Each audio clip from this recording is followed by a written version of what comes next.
काल धनंजय मुंडे केंद्रीय गृहमंत्री अमित शाह साहेबांना भेटले।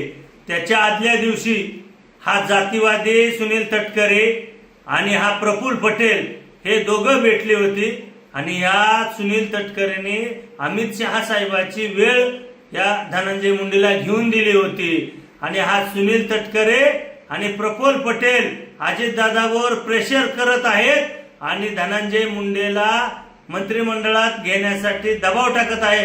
या धनंजय मुंडेने अनेक महाराष्ट्रातील माता माऊलीचं कुंकू पुसलेलं आहे, रक्त पेलेलं आहे, हे जे हात रक्ताने मानलेले आहेत आणि अशा खून गुंड सांभाळणाऱ्या धनंजय मुंडेला जर मंत्रिमंडळात अजितदादा तुम्ही घेतलं तुमच्या पक्षाच्या वतीने तर येणाऱ्या महानगरपालिका जिल्हा परिषद मध्ये राष्ट्रवादी मराठा समाज संपवल्याशिवाय राहणार नाही। एकही मतदान राष्ट्रवादीला करू देणार नाही, याची आम्ही पुरेपूर नियोजन आणि जबाबदारी करणार आहे।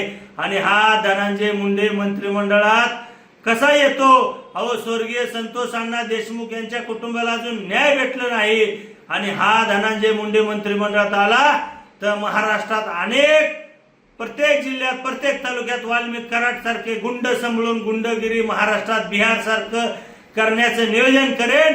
अजितदादा, याच मराठ्यांनी राष्ट्रवादी तुमची वाढवलेले, आजपर्यंत याच मराठ्यांच्या जीवावर तुम्ही सत्ता केंद्रित सत्ता भोगलेली आहे आणि त्याच मराठ्यांच्या विरोधात जर धनंजय मुंडेला परत मंत्रिमंडळात घेतलं तर तुम्हाला तुमच्या राष्ट्रवादीला या महानगरपालिका जिल्हा परिषद मध्ये निस्तानवत केल्याशिवाय हा मराठा समाज गप्प बसणार नाही।